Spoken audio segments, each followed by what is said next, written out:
Here. Tillman. Here. Gale. Here. Guzekowski. Here. Would you all rise for the Pledge of Allegiance? And Bo, how about you leading us? You kind of stand out in the crowd today. Allegiance to the flag of the United States of America and to the republic for which it stands, one nation, under God, indivisible, with liberty and justice for all. Thank you. If you would all take a look at the minutes of 8:21, and if there are no omissions, errors, corrections, questions, whenever you're ready, we will do a motion. Dukniak moved to approve the minutes of the Common Council meeting of 8/21/18. Oracle second. Roll call. Alderman Lorik. Aye. Dukniak. Aye. Tillman. Aye. Gale. Aye. Guzekowski. Aye. Kirkowski. Aye. Item 4 is consideration of a motion to concur with the mayor's reappointments for people serving on our library board as well as our Board of Health. Are there any questions regarding the individuals listed?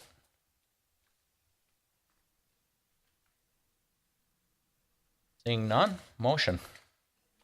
Gale will move to concur with the mayor's appointments as listed. Guzekowski will second. Roll call. Alderman Dukniak. Aye. Tillman. Aye. Gale. Aye. Guzekowski. Aye. Kirkowski. Aye. Lorik. Aye. Item number 5 is informational, and it's a summarization of our treasurer's report. Bridget, you ready? No?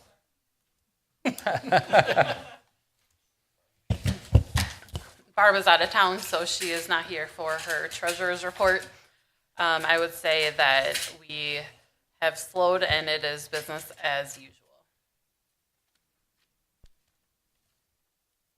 That's our report? That was short and sweet. Sorry, it was Barb's report. I know. With the holiday weekend, I can understand. She's probably not back in town. Any questions? Maybe staff can answer it if I'll try. If council has any questions.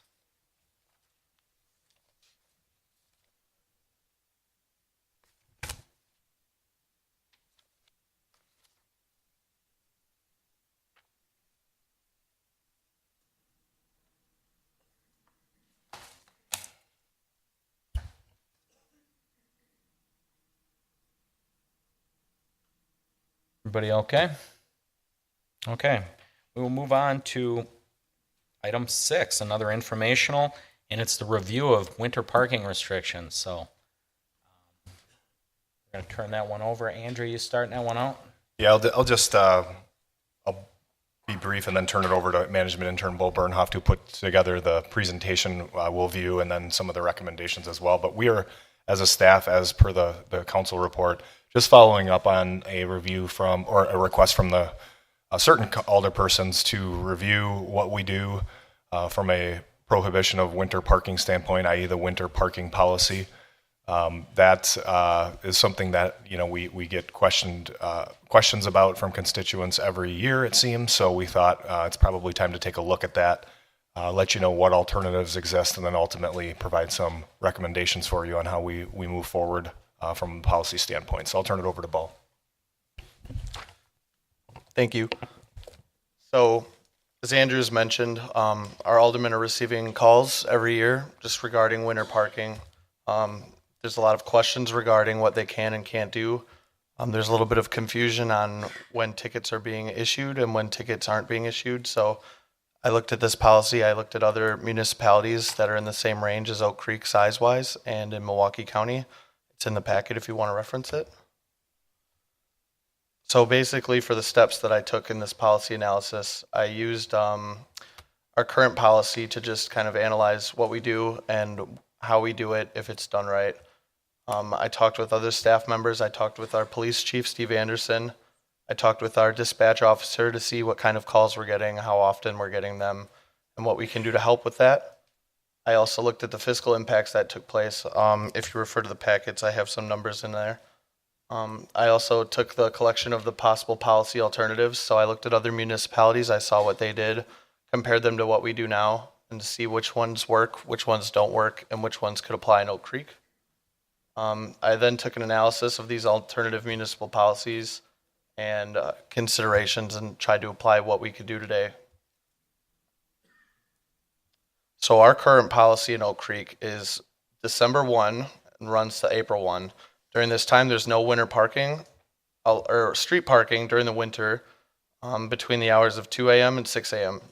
That's Monday through Friday, and then 2:30 a.m. and 6 a.m. Saturday and Sunday. So this basically is preventing people from parking on the street overnight. This policy is in effect in order to maintain the plowing that happens in the winter months and to make sure that all the vehicles that are parked on the street are safe, and that it's allowing our plow drivers to stay safe and creating efficiency on the streets. So our current policy is basically if someone wishes to park on the street, what they must do is call into the dispatch office, make sure that they have not used enough calls, and made sure that they're allowed to park on the street during these times, in which the dispatch officer will look at the vehicle information, see if they've previously called, and determine whether or not the weather is safe for them to park on the street or not during this time. If it's permitted, they will tell the resident that they are allowed to park on the street. The information stored on their database, and the information's then passed on to the officers so they know which vehicle has been given permission and which have not. So these current policy issues create some safety concerns. During the snow emergencies, our plows are making close calls with the parked vehicles.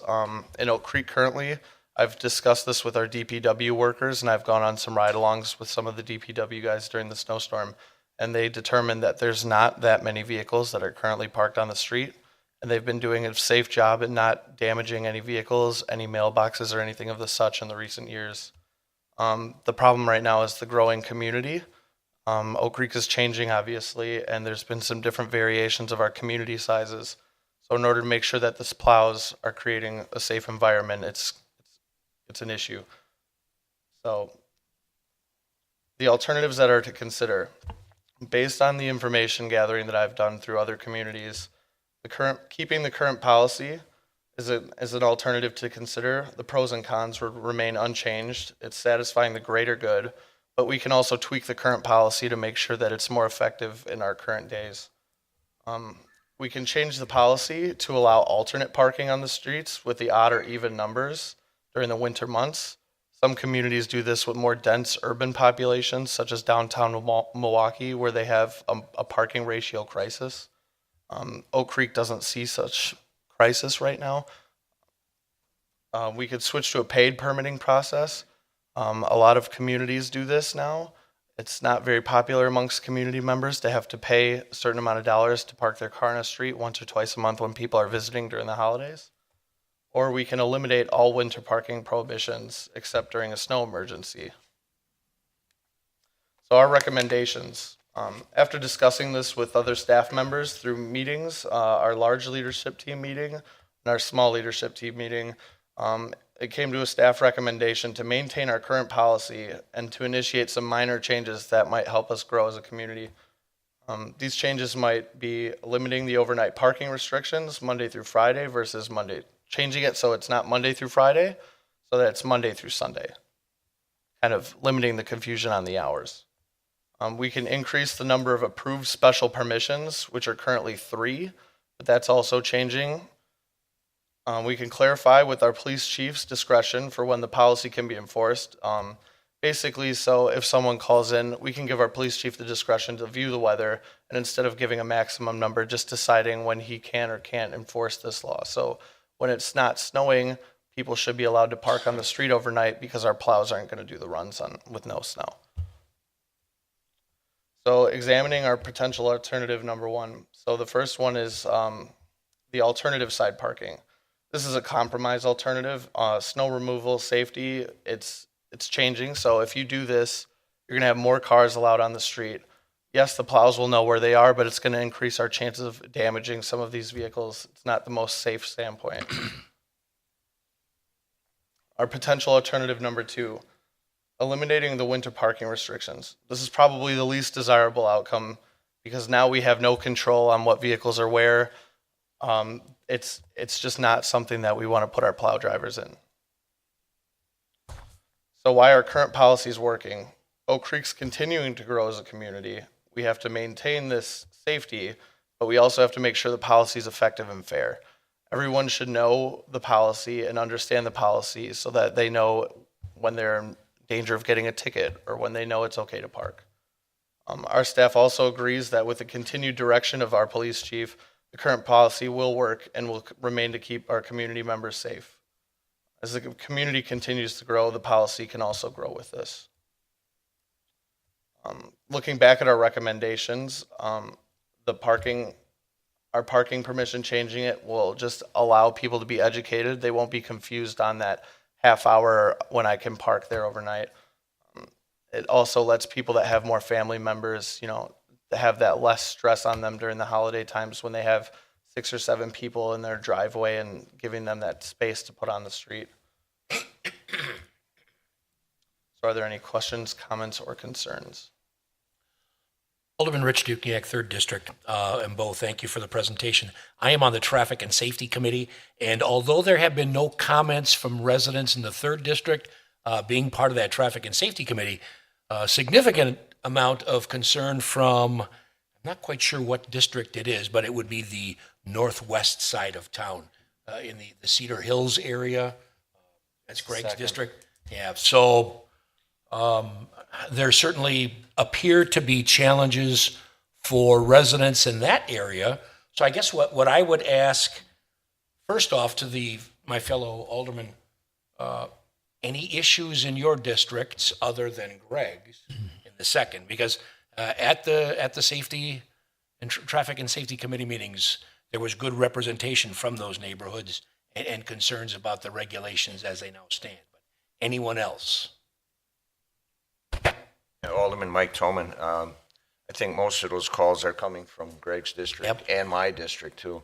I don't get a lot of them, I'll be honest with you, but I asked for this policy to be reviewed, and I like my situation basically is that there's a couple of cul-de-sacs where you have very little frontage, and you get a couple of cars in front of the homes are built closer together, and then you have mailbox blocking issues, and the homes are built closer to the road, so the driveways consequently are shorter. And if you've got teenage kids or whatever, or visitors, that's where most of my problems are coming in. So actually, I like some of these ideas about tweaking this policy, especially the one with where the chief has discretion at certain times. Once again, Mike, just to add to you, comments from Greg's residents at the Traffic and Safety Committee meetings was about the enforcement of the parking regulations during non-snowy periods. They're saying, we're getting tickets. And Chief, I don't know how strictly that's being enforced. If you want to address that, there were some complaints from residents. Well, there was no snow on the ground. There was no threat of snow. Why is that policy being enforced at that time? So allowing Chief that flexibility would be, I think, wonderful. And then secondly, the 3 call-ins, was there some scientific formula that was used on that 3? First, the 3 call-ins have been here. I'm my 28th year. The 3 call-ins have been part of this process for 28 years, which is part of why we're looking at everything now. Okay. As far as the enforcement, there's certain times we don't issue tickets, Christmas Eve, Christmas Day. Unless there's a snow emergency, we're not writing tickets at those points. Okay. But I brought this up 2 years ago when I think it came in front of council when we had 50 degrees from February through the end of parking, and yet we had residents calling and complaining we weren't issuing winter parking tickets at that time.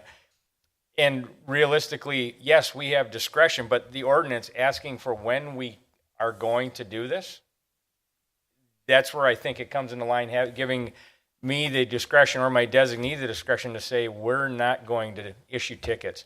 We don't have snow predicted for 2 weeks. Do we need to issue parking tickets no matter what time of that frame it is? I don't know, and that's part of the guidance that we're looking for on this.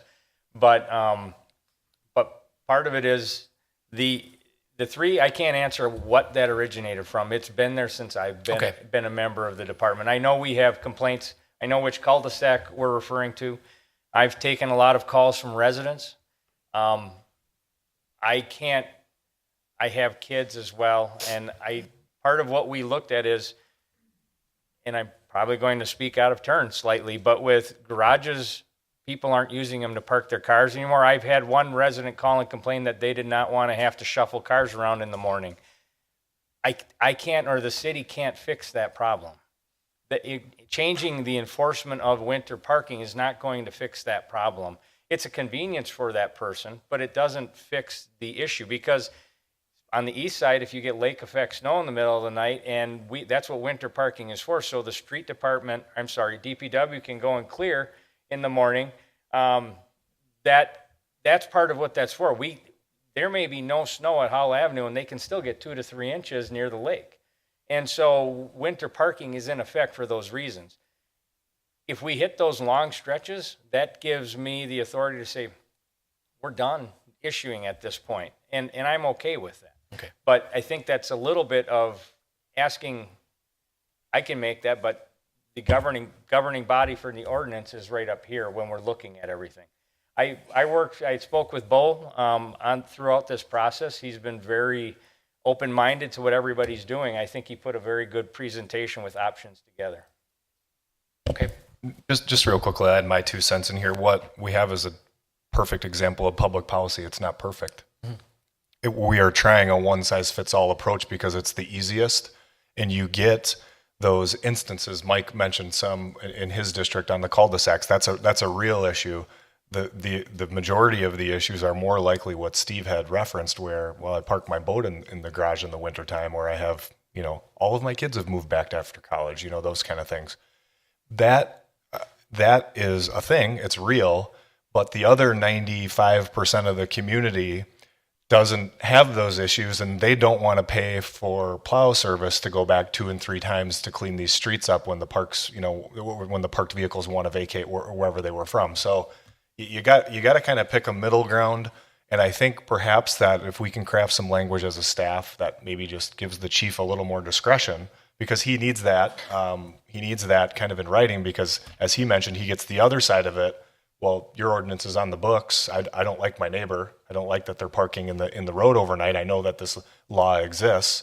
Go ticket them. I think you also need some cover for those instances, and that, I guess, cover discretion for those instances as well. So I think, what I'm hearing is maybe that's a compromise, some language we can come up with that, for long periods of warm weather, we're not, no snow is in the forecast for the extended forecast. Maybe we can give the chief some discretion. Mm-hmm.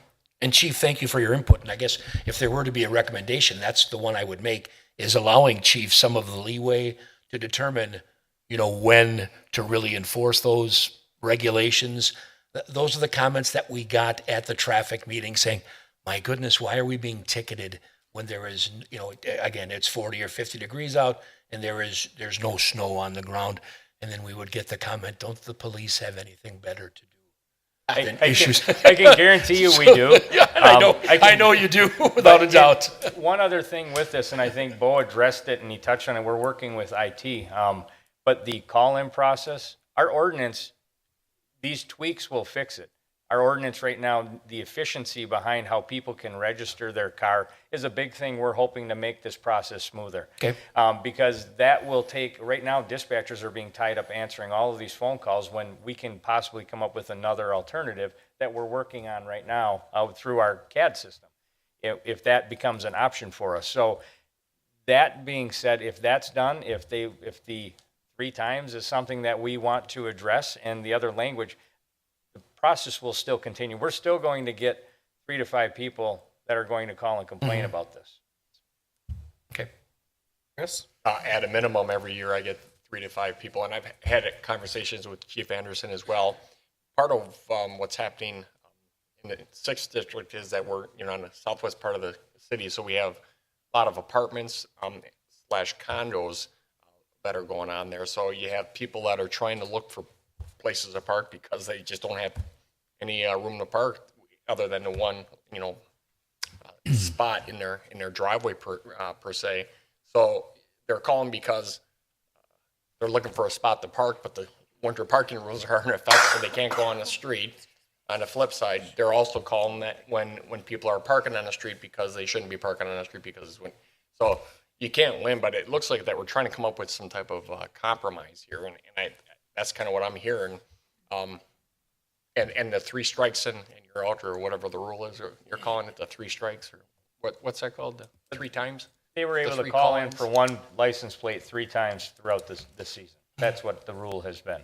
So, and it seems like if that's something that we can do electronically, like signing up online. And one question I would look at with that is, and not to take up too much of the time tonight, but know that as you increase that, when snow happens, we're leaving more cars on the road for DPW that are going to be out there with permissions that they're going to have to go and still plow around. So the object of doing that was still to minimize the amount of vehicles that were on the roadway for the reason of clearing snow. And I agree 100%. I think we need to be firm on our stance, but flexible. Thanks, Danny. I've been here 23 years, Steve. I didn't even know we had a three call-in thing going on. It strikes me as a really inefficient use of your dispatcher's time, to be perfectly honest. But if it's worked so far, I guess I'll leave it as it. I'm very content. I think there's a lot of research went into it, Bo. I appreciate that. I think giving you a little more discretion in terms of when to prudently employ the winter parking regulations, I think, would be perfectly adequate for the complaints I've gotten that it's middle of March. We haven't seen a snowflake in 3 weeks. Why are we having to do this? So I think just codifying some language that gives you a little more discretion is, I think, perfectly fine for me. I also did hear from people that they're not in favor of the alternating So that's a whole education process again. Steve? Alderman Krukowski, First District.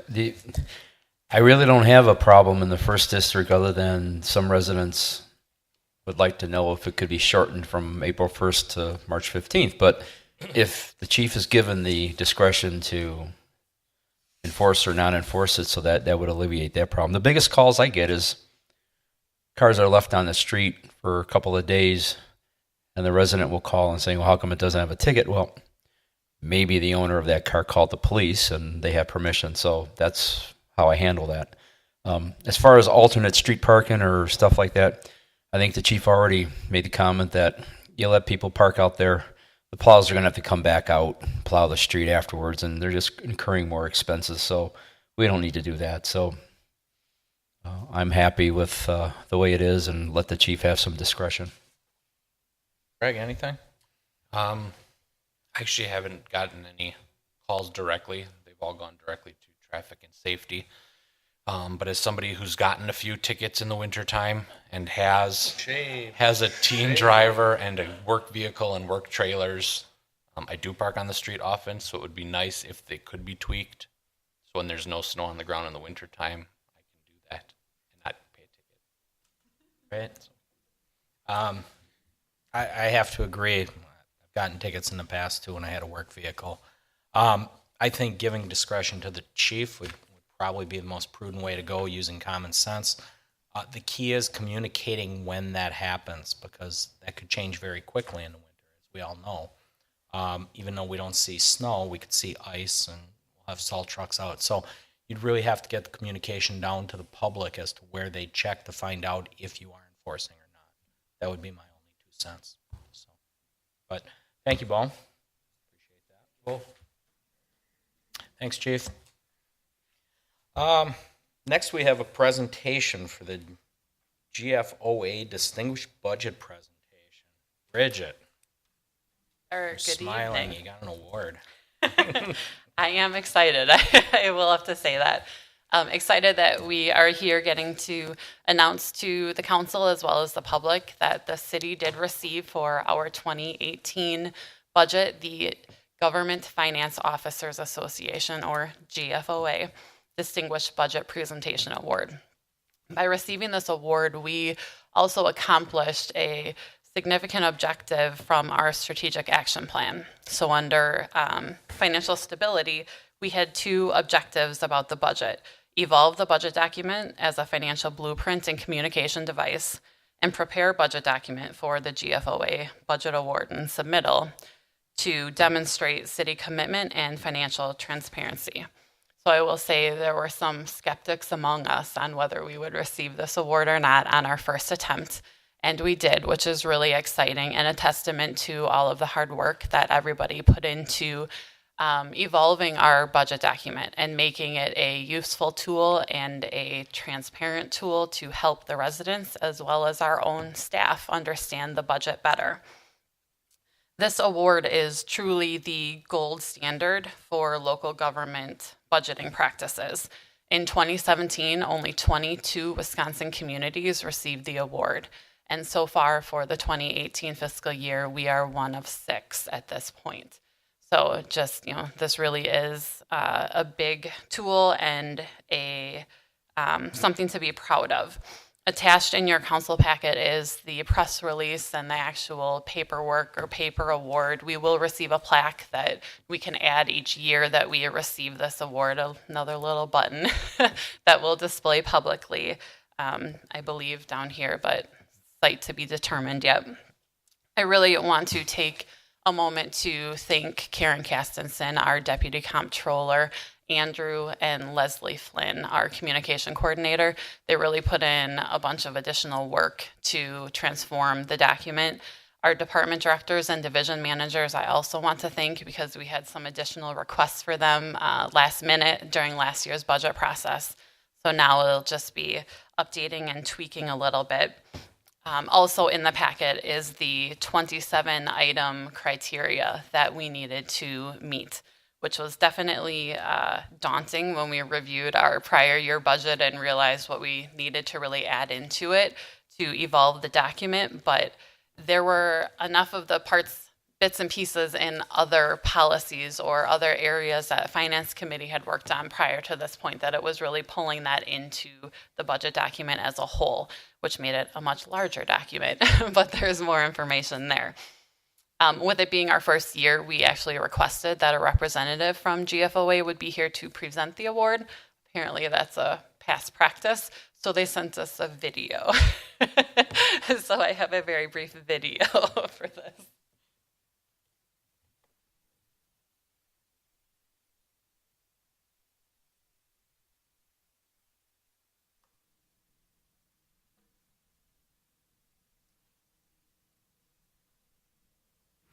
Hello, I'm Chris Morrill, Executive Director of the GFOA. I'm honored to present on behalf of the Government Finance Officers Association the Distinguished Budget Presentation Award to the City of Oak Creek, Wisconsin.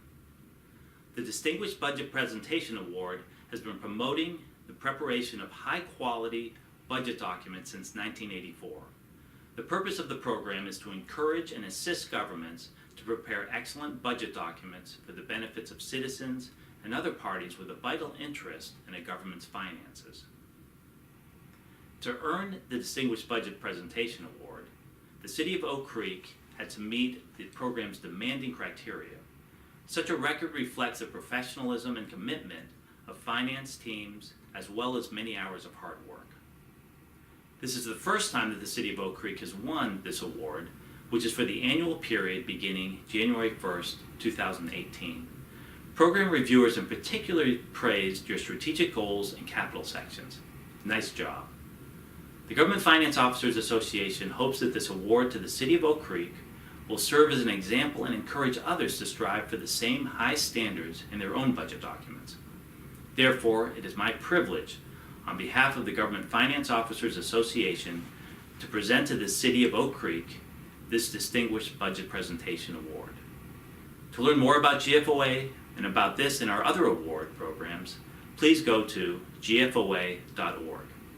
Congratulations. Remember, we're accountants. I typically break that mold, but he does not. Just if I might add, Mr. Mayor, this, as is every budget process, this really boils down to Bridget's leadership in the area of our budgeting, our budget documentation, our process. This is a really, high testament to her skills and abilities to manage through that. This is not a small budget. We have, as I hope the council realized, made just tremendous strides in making that budget document a communication device to our public. And it's not about what we're spending your dollars, it's about how we're spending them. And that commitment to financial transparency, as you espoused in your strategic action plan, that's why we're doing this. It's not about the placard or the awesome video that we just witnessed. It's really just to demonstrate and allow you to say that to your constituents. We are so transparent that we were awarded and credentialed as being as transparent as we possibly can be with how we spend your tax dollars, and we want to communicate how we do that. So, just kudos to Bridget. It was a team effort. I was the skeptic. I've received this award in 2 previous communities. Didn't get it on the first year. I told Bridget to push, because we will at least get a review out of this and know what we need to do next year so we can secure the award. Well, she knocked it out of the park, and I think you can see from the criteria in the back that that's not anything to shake a stick at, so to speak. So kudos to Bridget, kudos to the management team, and to Leslie for putting the document together and assembling it in its nice format, nice readable format. So thank you, staff. Anybody else? Yeah, and Bridget, I just want to echo Andrew's sentiments there, or comments there. Being a newly elected public official, and this being exposure for the very first time to the City of Oak Creek budget, I mean, it was incredibly helpful to have it presented in a very clear and easy to understand format. If a guy like me can understand it, I know that the constituents of my district, and I'll bet many of our residents, can easily understand that as well. So thank you so very much, and job well done. Thank you. Yeah, thanks, Mayor. Bridget and Andrew and Leslie and everyone else who helped with that. Really kudos, great job on that, especially first time through the process to actually to get it done is quite an accomplishment, and really validates the investment we made in your department and you in the success of this. So we really appreciate your effort. Congratulations again. Just shows the strength of Oak Creek staff. I say it all the time. Our strength is our people.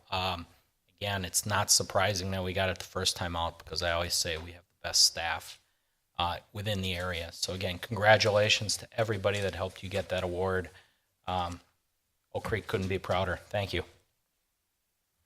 Item 8 is consideration to concur with the appointment of a new IT manager. Kevin, you're with us tonight. Andrew? I can take that one, Mayor, as I ghost wrote to this staff report for your nomination of Kevin. We had a pretty extensive process since former IT manager Caesar Geiger retired in the middle of April. The position has been vacant, and that was intentionally so for many reasons, but recently we undertook an interview process. We had 3 very qualified internal candidates for this position. We took the candidates through both a writing exercise as well as an oral interview, and with a panel consisting of a cross-section of management staff, and management intern Bo Bernhoft was also participating in that.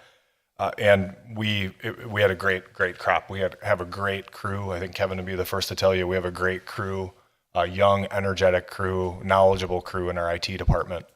And I think it speaks volumes that Kevin was able to rise to the top of that list among a group of great internal candidates. So with that, we talked with the mayor, shared with the mayor the results of the interview and the writing process, and the mayor concurred. He would like to nominate Kevin Koenig to be our next IT manager. Right. Questions from the council? Comments? Okay. All right. Then motion. Gail will move to concur with the mayor's appointment of Kevin Koenig to serve as the city's information technology manager. Guzekowski, second. Roll call. Alderman Tillman. Aye. Gale. Aye. Guzekowski. Aye. Kirkowski. Aye. Lorik. Aye. Dukenyak. Aye.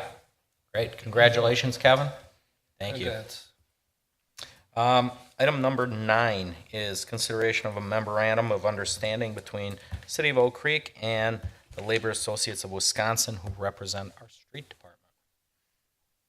Thanks, Mayor. I'll take that one as well. The next two items are really related. They're connected, but I'm going to be asking the council to table the next agenda item for some reasons I'll share with you.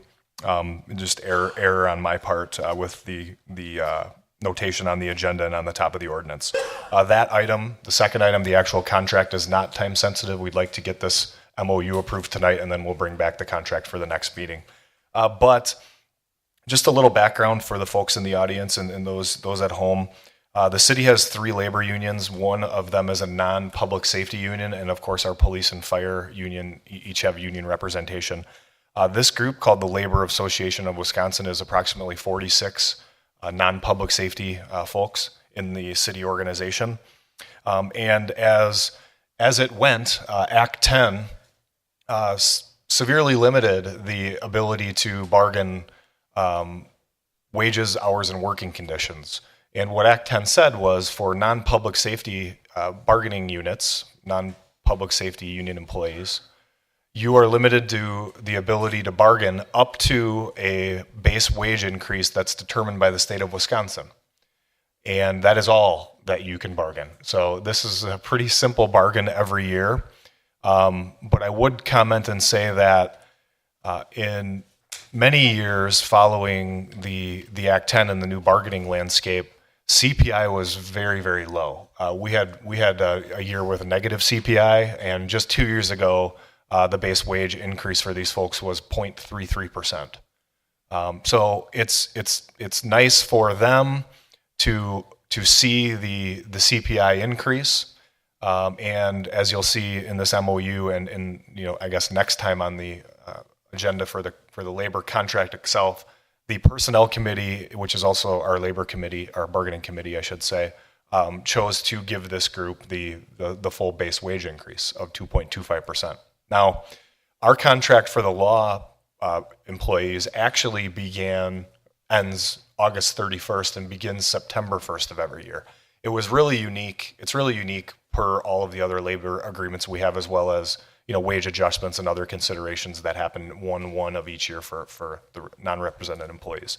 What we had resolved to do as a committee, and what we're recommending to the council tonight via this MOU, is to hold the current wages as they are to January 1, and then when January 1 rolls around, the base wage would be increased by 2.25%. So the MOU, before you, effectively accomplishes changing the beginning of the contract every year to 1/1 like everything else. And then later on, the next agenda item, which we will handle at the September 18th meeting, will actually ratify then that settlement agreement on the wages. So we can do the MOU tonight. That's a little more time sensitive. The actual contract, as you see that wages aren't effective until 1/1 of 19, we can certainly do that at the next meeting. So be happy to answer any questions. Questions? Andrew, could you just clarify for folks, other than DPW folks, the people inside the building who are represented by this group? So everyone's... Sure. Full-time clerical staff. There are some folks in the engineering department, engineering techs. I don't believe any of the inspectors are anymore. I think that about rounds it out. Oh, yeah, and the clerical and fire and police.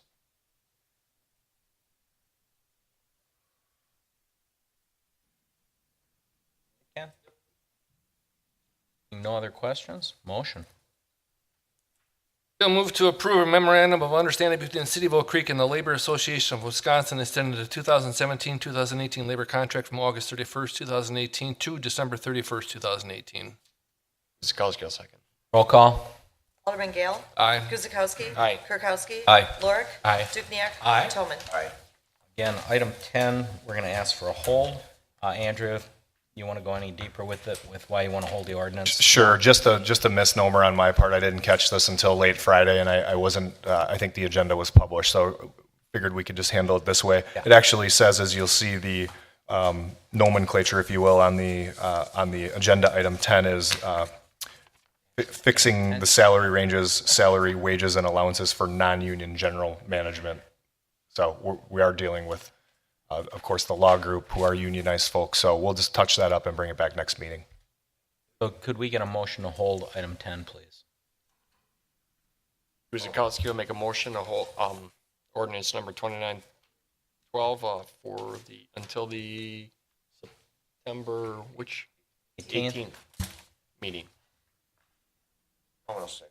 Roll call. Alderman Guzekowski. Aye. Kirkowski. Aye. Lorik. Aye. Dukenyak. Aye. Toman. Aye. Gale. Item 11 is consideration of an ordinance regarding regulation of smoking. Darcy, good timing. Oh, I'm sorry. Melissa's going to kick it off for you. That's all right. Thank you, Mayor. No apologies necessary whatsoever, just giving Darcy a moment to get settled. I can tell this council and certainly anyone else paying attention to this ordinance, this matter has been under review for quite some time. I would submit that there have been very solid efforts by our Community Public Health Officer, Darcy DuBois, and Alderman Kirkowski, sitting on the Board of Health for several years. The bottom line is, since the statewide smoking ban since 2010, we've been trying to diligently track various legislation, certainly other federal regulations as well, and very recently regarding e-cigarettes, the FDA has been delegated with the authority to regulate e-cigarettes as of May 5th of 2016. We've had considerable discussion, I would say, internally with staff, various ad hoc committee levels in terms of various neighboring communities, counties in the state of Wisconsin, and what would be the benefit and what's in the best interests of our municipality. So to that end, what you have before you tonight, I would say, is a very significant in-depth look to try to figure out what would be best for our community. In terms of that collaboration, certainly we've had great input as we do with these types of efforts from the school district. We've certainly had support where we've reached out to other agencies, and Darcy can certainly speak to her efforts in that regard. But I would just say that we're trying to bring before you what we hopefully have tried to reach a balance. So I'll leave it at that and defer to Darcy. Darcy DuBois, Community Public Health Officer.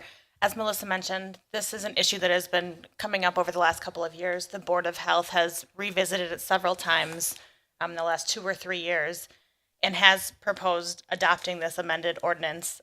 E-cigarette or electronic smoking device use at the school district has also increased in, the number of students using has increased. The school district has reached out several times asking for support in addressing this issue. And the current ordinance doesn't allow law enforcement a lot of ability to address it in a way that's making a big difference. So I think that this amended ordinance would extend the prohibitions on traditional cigarettes to electronic smoking devices. So they would be prohibited anywhere that a traditional cigarette is prohibited. We've reached out, we've conferred with the American Lung Association, the American Cancer Society, and the American Heart Association. They have all voiced their support. There's a letter of support in the packet that you received for the ordinance, as has a school district written a letter, and Alderman Kirkowski and the Board of Health passed a recommendation to adopt at the previous Board of Health meeting. Okay, questions for Darcy? Greg? Alderman Lorik, 2nd District.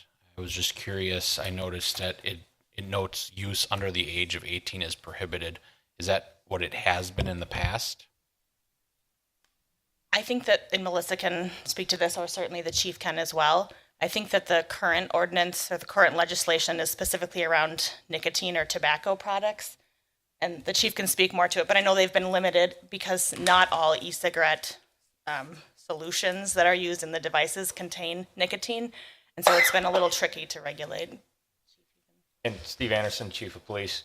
From our vantage point, it's illegal for these shops to sell to somebody under the age of 18. So similar to the cigarettes, when that ordinance took effect for them, if they can't sell it and possess it or by buying it, the next step for us for any enforcement is they should not be able to possess it at that point. So that was, and we've had a lot of calls for this.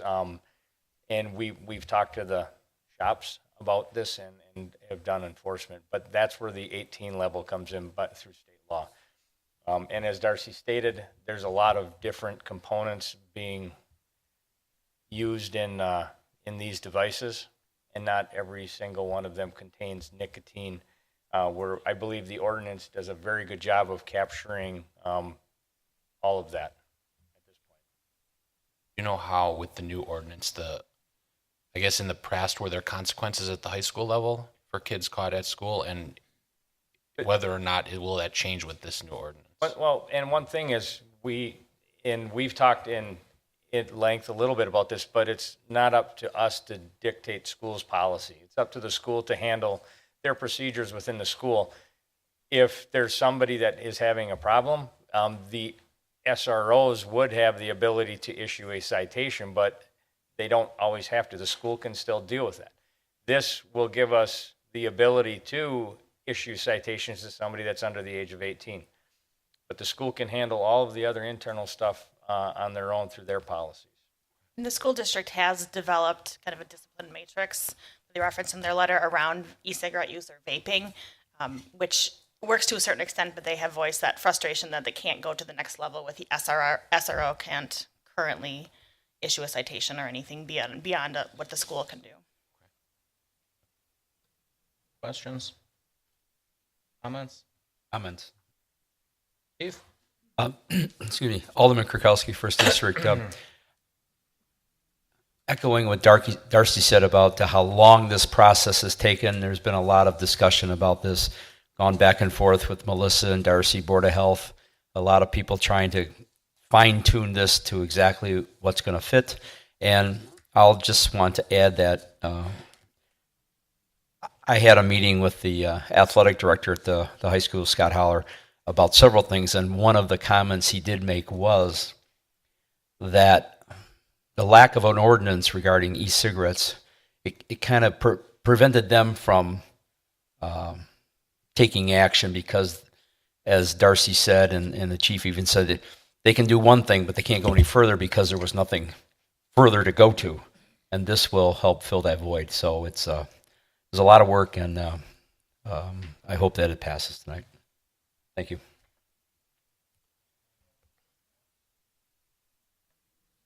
Yes, please. So I apologize for not emphasizing this earlier, but in terms of the police department, I can just say, being on the other end in terms of prosecuting tickets that come before the municipal court, for all the years that I've been here, and it's not as many as the chief, but I would say that there are concerted and ongoing discussions in terms of what would be judicious in terms of legislation. I mean, you don't pass it for a particular situation, but I guess my point of commenting additionally is, as far as the police department's efforts, the police chief, our current chief, the student resource officers, I have pretty regular contact and have had very regular contact in how we can try to work as a community, as city staff, working with the school district, working with other constituents throughout the city. You know, sometimes legislation isn't necessary, but this is one situation where I would say to the council, based upon the police department and the officers who are facing this situation on a day-to-day basis, where we're trying to make a more welcoming community and a healthy community, I would just say kudos especially to them. Thank you.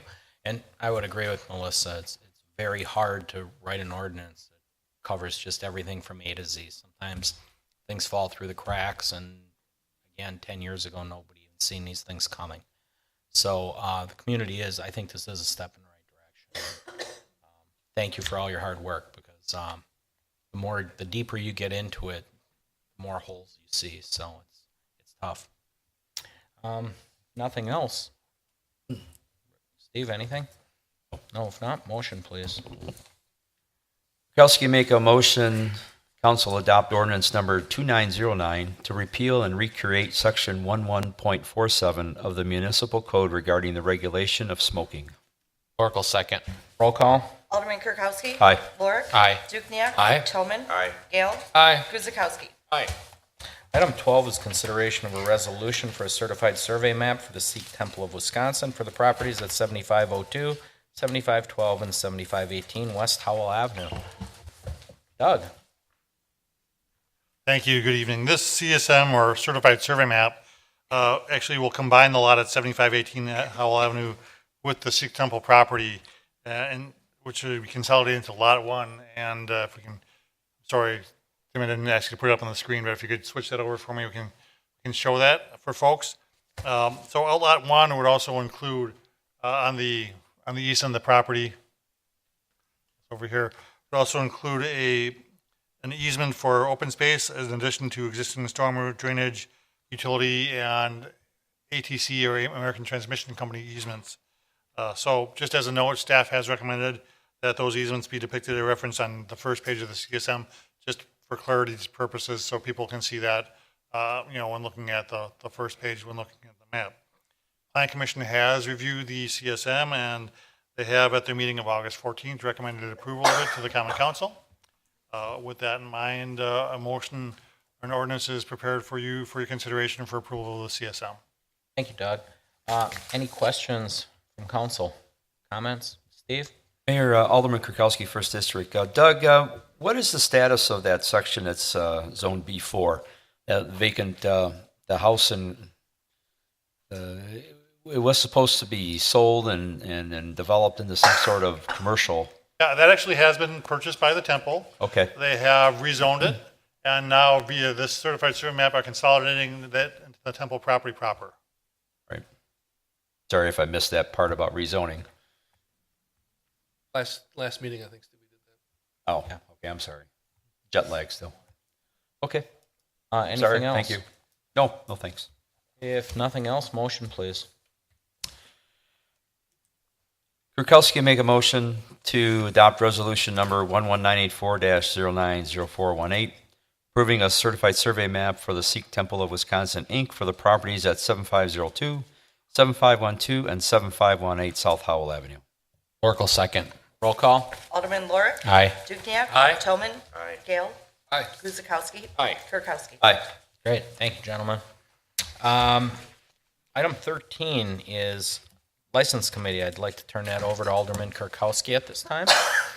Thank you, Mayor. I assume everybody has received a copy of the Common Council report and has had an opportunity to review it. Are there any questions? All right.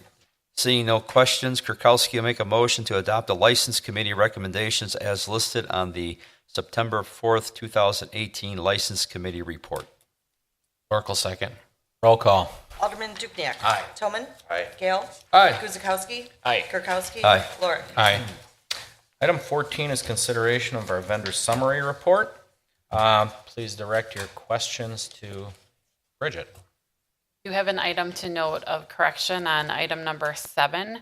This was actually for project 18032, which was lighting relocation at 6th and Rawson. So the street light on Flynn has already been taken care of. And I apologize. The dollar amount is correct. The description just is incorrect.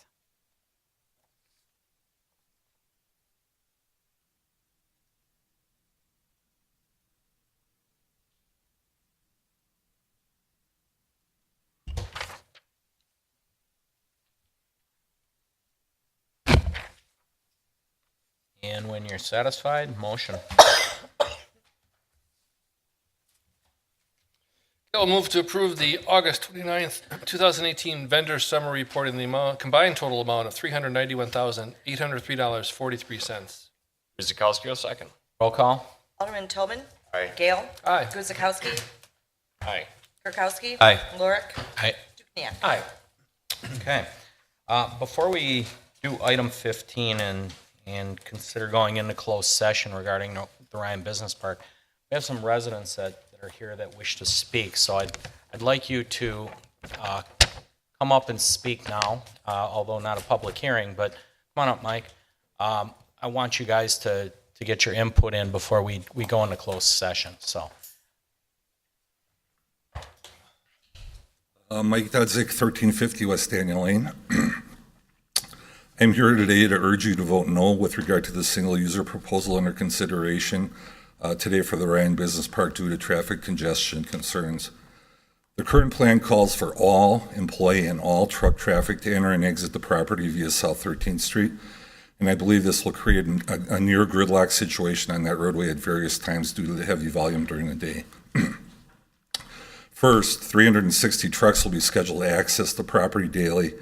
This is the equivalent of one truck every 4 minutes on a 3-shift operation, or one truck every 2.7 minutes on a 2-shift scenario.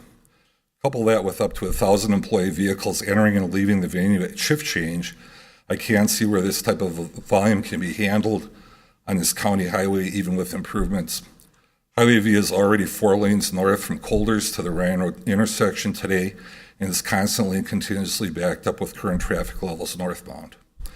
Secondly, no traffic impact study has been completed as of yet regarding this plan, and I question how the Common Council could potentially approve this without having that key information. That would seem to me to put the cart before the horse. It would be like making an offer to buy a house before you saw an appraisal and inspection report on a property. I believe that most folks prudently just wouldn't do it for sound business reasons, be flying blind for the most part. I think that same logic should apply here. Further, if the proposed plan is approved tonight in advance of the completed traffic study, it's my understanding that the city is bound to implement and support the recommended study changes whether it agrees with them or not.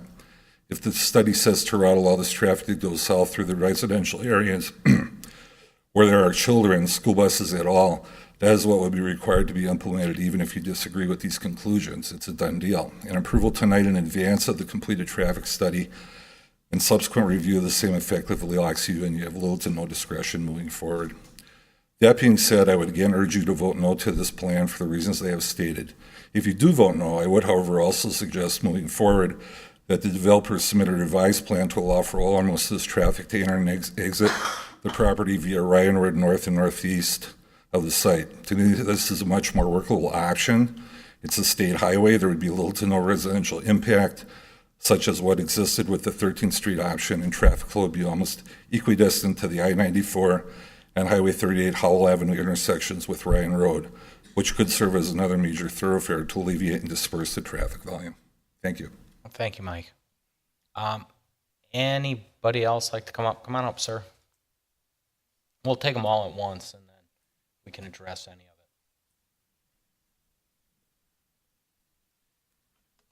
Jerry Ryan, 1140 West Dover Drive. I also own Global Eagle on 13th Street, directly across from the large distribution center that you're wishing to build. First of all, I've been there 21 years. We built the house. We were the third resident there. The other two have since, other people are there. So we raised our kids there. We bought that because it was quiet, it was beautiful, it was safe. We've hardly asked for anything. We don't have streetlights, we don't have sidewalks. We're lucky if we get the bumps taken out of our subdivision there. But we are there for that reason.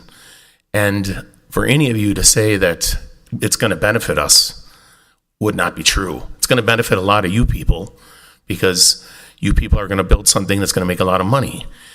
And what we haven't seen, with all due respect with Ken, with Andrew, I haven't seen a report as far as what it's going to do to the value of our homes.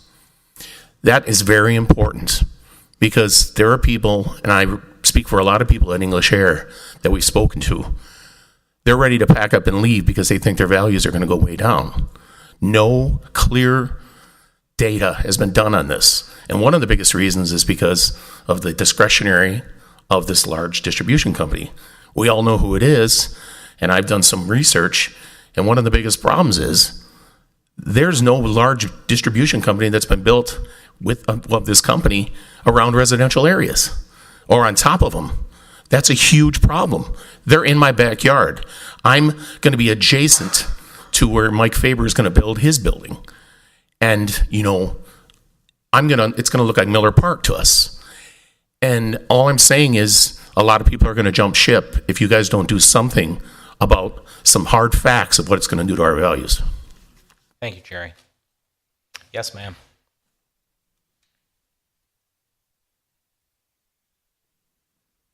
Jadranka Bilangia, 1050 West Dover Drive. I'm Jerry's neighbor, so we're 2 houses down.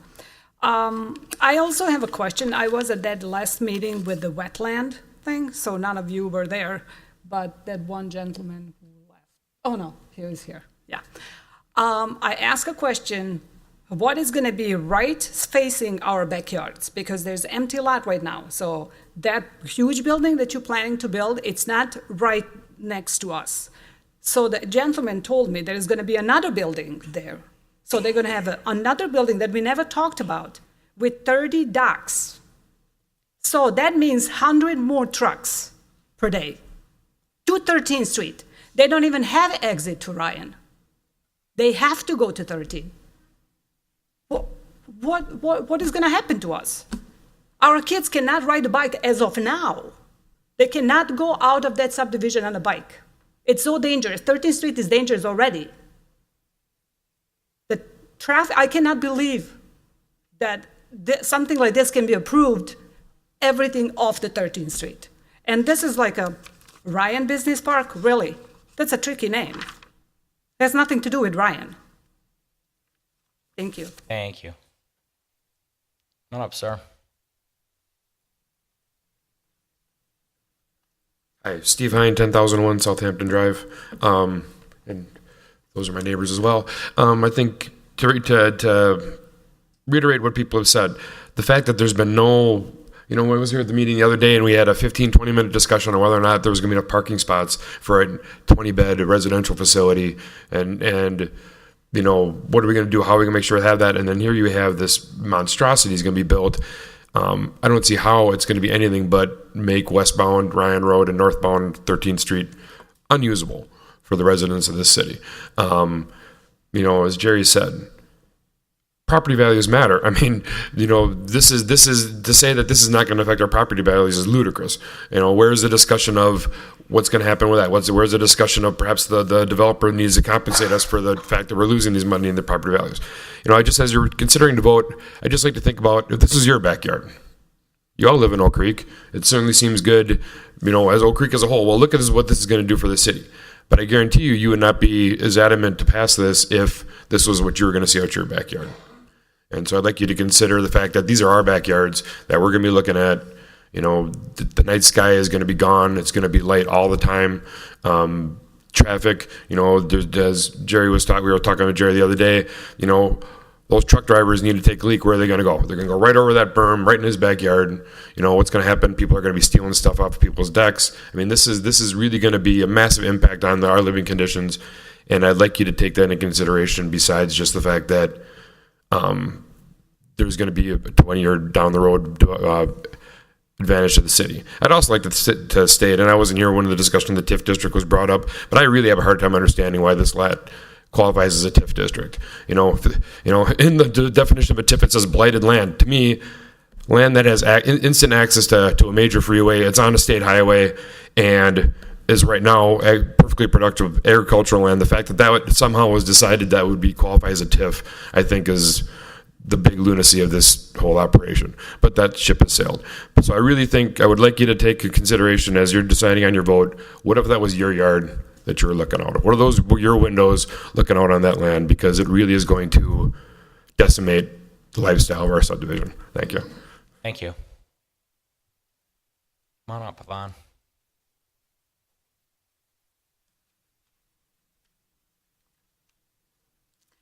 Hello, my name is Yvonne Sierra. I live at 1500 West Lois Lane. A lot of what I wanted to say has already been said, very well said. Just a few questions here. I noticed in the paper that Mr. Vickers had indicated that they will do everything we can to keep traffic from south on 13th Street. What do you have? How can you enforce it? I want you to ask that question. How can you enforce it? And what would be the ramifications if someone didn't? I want to point out that, yes, there'll be 200 to 300 and some semis just for this particular development, and 1,000, it sounds like, contractor or employees. But what about the contractors, the people who need to deliver these products within a time period? They're going to be racing around trying to go the shortest route. Otherwise, there's ramifications for them. When we originally were here with Dale Richards, he had indicated he was in favor of a large user, thinking that he could keep the traffic off of off of 13th Street. I mean, I talked to him about this. I was like, really, give me a good reason why. you want to go with the large user? And he said, because I think that we'll have a better chance of keeping traffic off of 13th. Well, then when that came in the paper or mail a couple of weeks ago, I'm like, wow, 3 or 4. And it says that the utility access is Ryan Road. When we were first presented this, everything was going to be, yeah, we can do it. We got this momentum. We can make this happen with this large user. And now, goodness gracious, all the traffic's on 13th Street. And you guys want to put that nice park for us over there? How are our kids going to want to go over there? They're going to be dashing across, just like trying to dash across Ryan Road right now, trying to get to the park on 20th Street. The TIF is already said and done. I understand you need the money to try to get that area developed because of all the owners and whatnot. But I want to point out that you're foregoing about 400 homes. The taxes that would equal 400 homes. We're going to forego that for 20 years.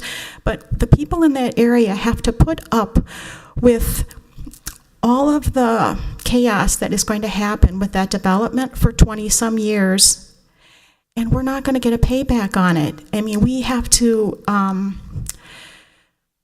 that area of the city is going to be taking the brunt of this development.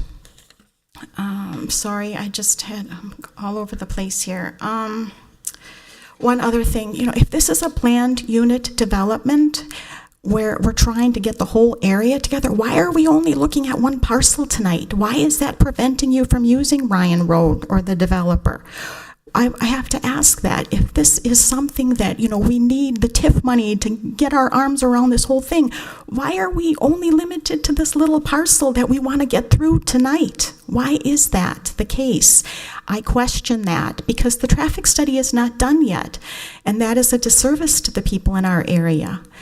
And I want to point out that a distribution center of this size, there is one similar in Kenosha, and if you look at it, it is located way out of the city near the interstate, and there isn't a residence for a subdivision for a mile in every direction.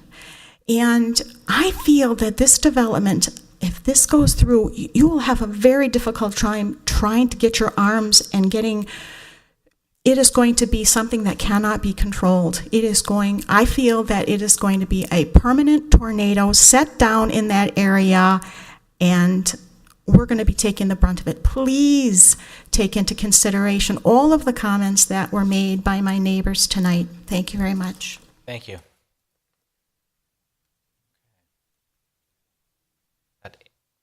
Arden, come on up. Arden Degner, 8540 South Pennsylvania Avenue. As has been mentioned by many of these residences, I have presented this to the TIF board this morning.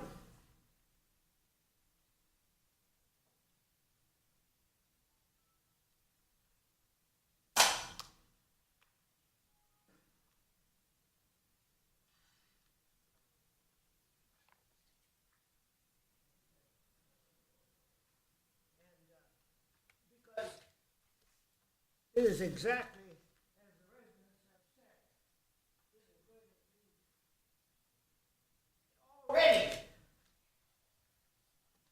have said. It already is a problem in my trying to get on I-94 to head south. Therefore, the pleas for the Amazon TIF 16 traffic impact analysis were ignored at the July 24th, 2018 Plan Commission public hearing, approval of TIF 16 project plan and boundaries. And also at the August 21st, 2018 Common Council public hearing and approval of the TIF 16 project plan and boundaries.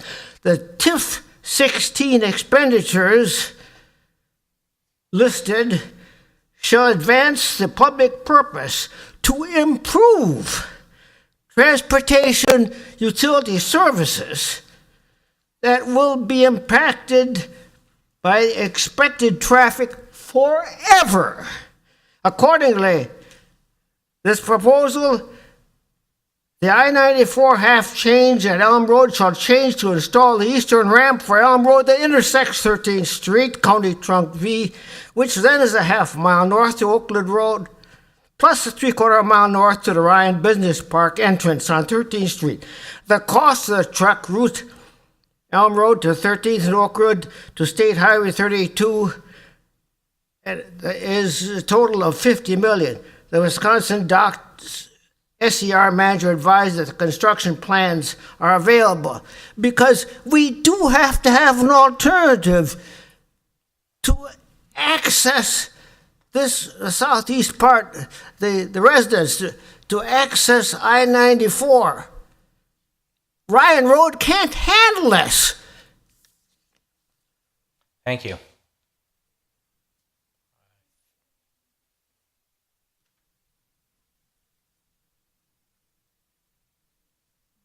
Yvonne Sierra, 1500 West Lois Lane. One thing I forgot is these trucks that are going to be coming in there. I mean, what about all that idling that's going to have 300 trucks just idling, waiting, just polluting, and just sitting there stacking and convoying and trying to get where they want to get, but they can't shut down. They're just going to sit there and wait till they get loaded, and please take that into consideration. Thanks. Thank you. Okay, thank you all for the comments. Andrew, you want to address a couple of these things? I certainly can. Would you like me to do that now or after closed session? Why don't you try to do it now? Okay, well, I can do that. Obviously, we've been all thinking about this quite a bit. I understand the passion involved here and appreciate everybody for coming out.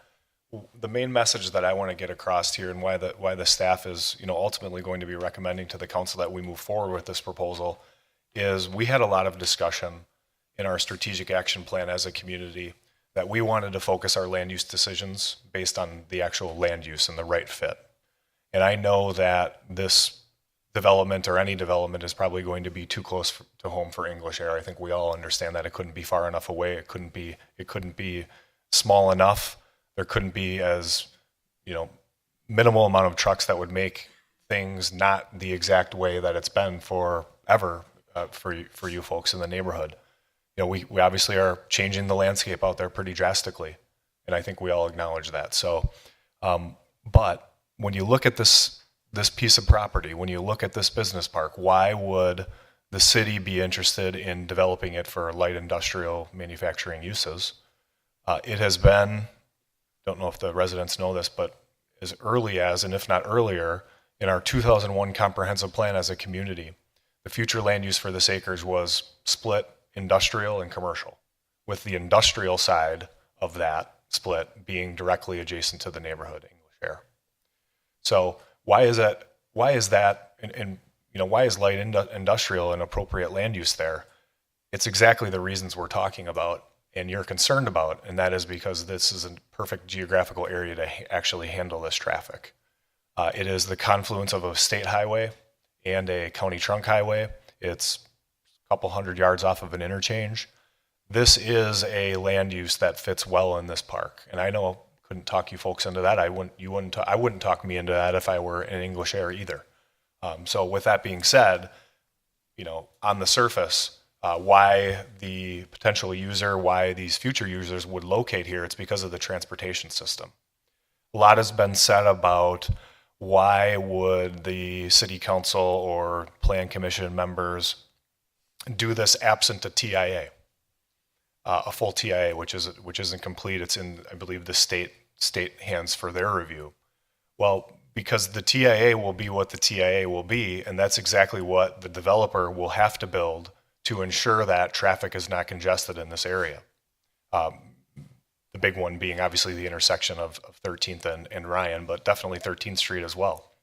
Just to clear up the confusion, the actual inputs from this project, this user, in terms of truck traffic per day, just read these to you.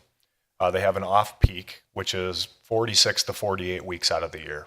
Obviously with the exception of high volume times from about Thanksgiving to the first or second week of January. There's 214 semi-trucks per day.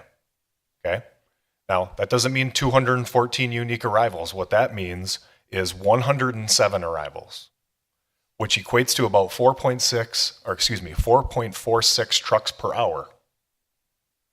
On the on-peak, those 4 maybe to 6 weeks out of the year when it's busy, there's 358 trucks per day. Again, that's not unique arrivals. You split that in half, so there's 179 trucks to contend with. That equates to about 7.46 trucks per day. At their biggest hourly peak during the day, which is about 6:30 to 7:30 a.m., in their on-peak season, they're expecting about 20 trucks per hour, per that hour. So I know, 300, 400, 800, all these numbers are throwing around there. 4.46 trucks a day is an hour, is what we're looking at for an average for this development. So that's, preferable for us in many respects, but in regards to the traffic, we looked at a large user development and a multi-user development. You could have 9 or 10 or 11 users, each dumping 40 vehicles a day, or whatever the case may be. And we're kind of normal.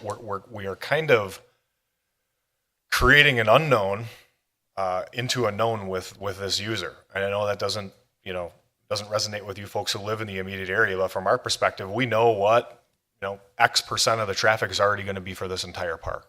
So, absent a TIA, what would the TIA say? It would say you have to build this.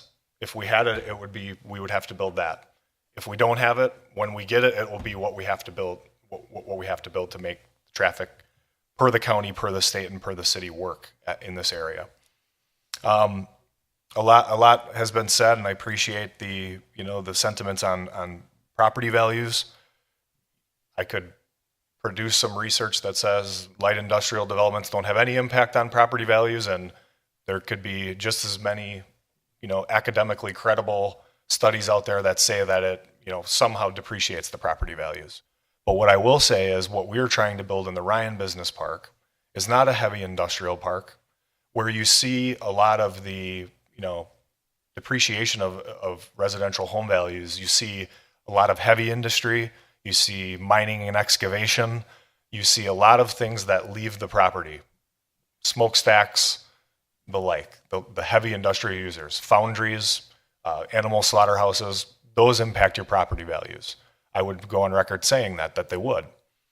In a Class A a business park, which is what we're trying to build, and in just today's, manufacturing and, light industrial economy, the advanced manufacturing that we see today, you don't see a lot of those, negative externalities that you did in the past 40 years, to be honest with you. So I don't want to debate, study for study, but we're pretty sure that the folks will be pleasantly surprised.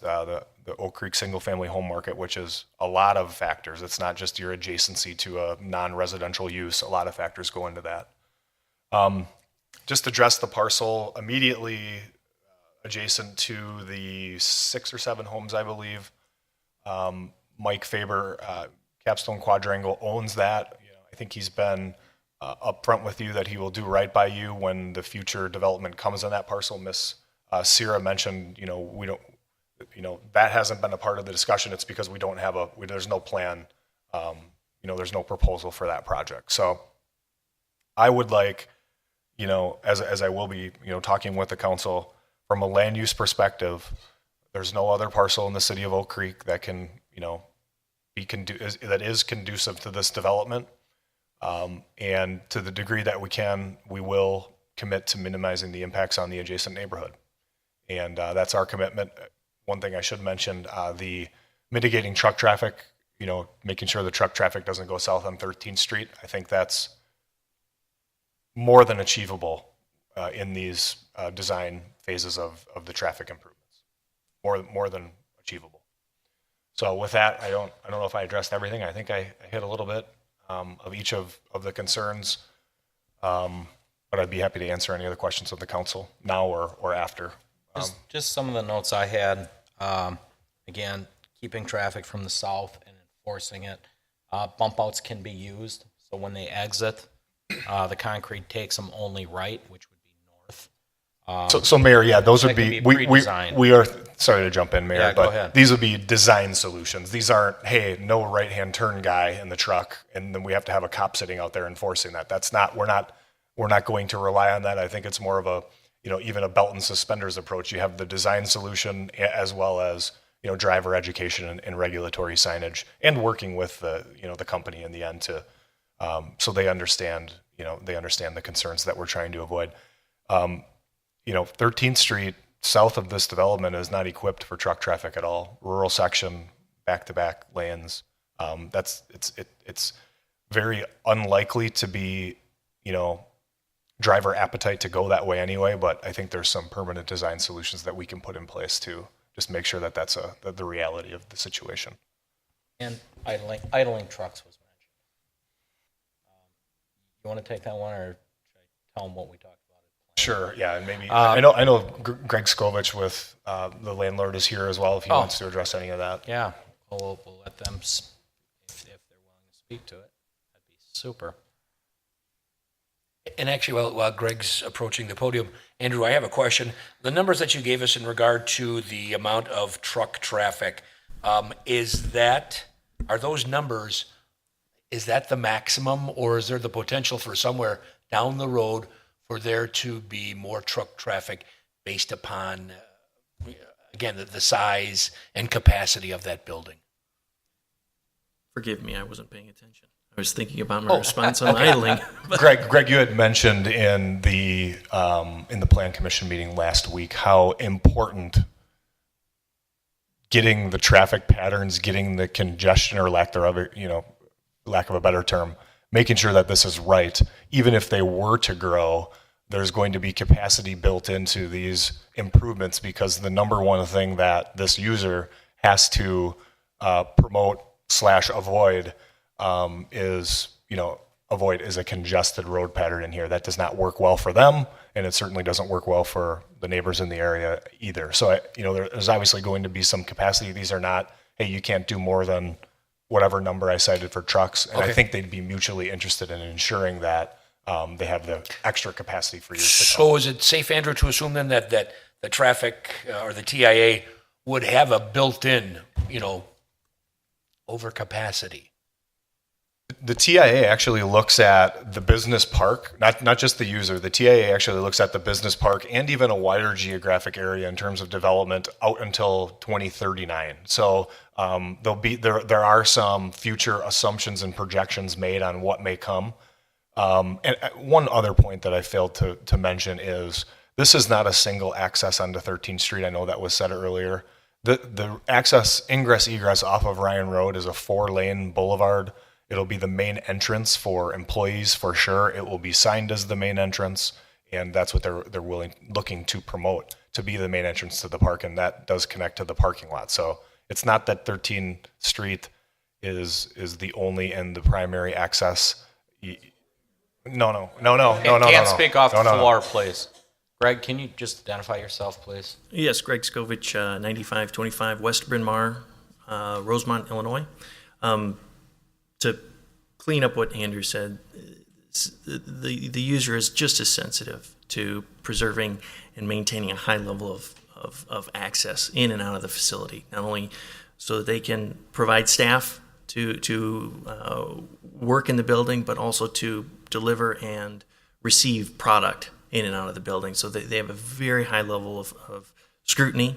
I have two traffic consultants, one who's navigating primary point with the state, and then the user has a third-party peer review. So they are very sensitive to maintaining access because they've done this before and they've had very, very similar discussions as what we're having tonight. Relative to idling, the truckers that are entering and exiting the facility are all contract employees, but those contract employees or those contract drivers are not making money if they're sitting. They are funded by the number of trips and miles that they log. And they're not going to be sitting on property while they catch a cat nap. They're going to be dropping a trailer, picking up another trailer, and off the property as soon as possible. So from an idling perspective, that's in my experience, never been an issue with any surrounding communities. What was your question, Richard? Maximum. Right, is that the maximum? But I think Andrew's addressed I think you got So, that. yeah, so there is, we should assume that there is overcapacity that is built into this TIA. Okay. Yeah. Off my notes, I think we covered most of the questions that I wrote down. Council, anybody? Greg, you just want to clarify too, because I did hear it a couple times too, that folks thought all access is to 13th Street for employees and truckers, but that's not the case. So talk to the Ryan Road access. Correct. So both the county and the state recognized that there was a potential concern with inundating 13th Street.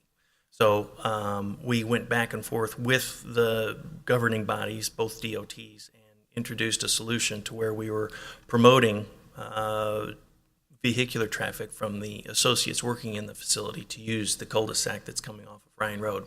Originally, we had a 2-lane cross-section for that cul-de-sac, and in conversations with the DOT, it was determined that we needed to increase that to 4 lanes, 2 lanes coming in, 2 lanes going out, so that we could assure that method of ingress and egress would be promoted for the associates entering and leaving the facility. Still anticipate a full signalized intersection at that? Correct. At the cul-de-sac of and Ryan Road, yes, sir. No other comments? I think we've covered just about every question that I jotted down. So appreciate you guys really inputting. Again, we're trying to be as least impactful as possible here. I've stated this numerous times at planning. Going to work with you as best we can in the design of this stuff. There's always fear and change. One person mentioned they'll be stealing things off decks. I don't even want to go there with that and assume what could or could not happen. I think most people are going to come in there to work and to leave. I don't think they're going to be scoping out backyards for whatever they need. But again, it's going to be change without a doubt. So with that,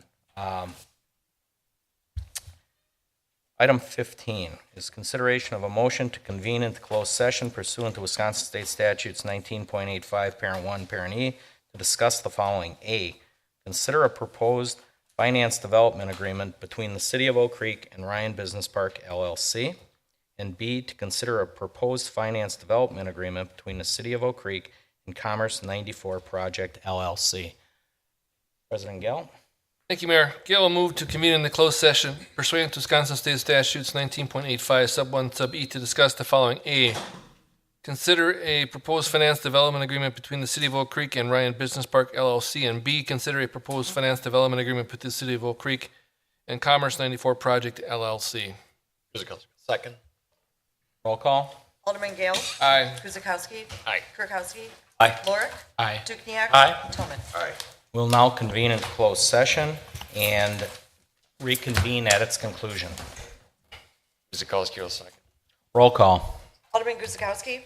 Aye. Kirkowski. Aye. Lorick. Aye. Dukenyak. Aye. Toman. Aye. Gale. Aye. We did discuss the finance development agreements, and Andrew, you want to just recap briefly? Sure. And not to devolve items that were discussed in closed session, but what we've arrived at tonight is a great discussion on land use, and what the council was really tasked with in terms of the agenda items before it this evening was the finance development agreement and the finances. The land use portions in the public hearings had largely been decided before this evening. And that's not to say that the land use considerations and discussions that were brought up weren't considered by the council. But largely the land use decisions had already been arrived at through the Plan Commission, and some of the land division that had taken place.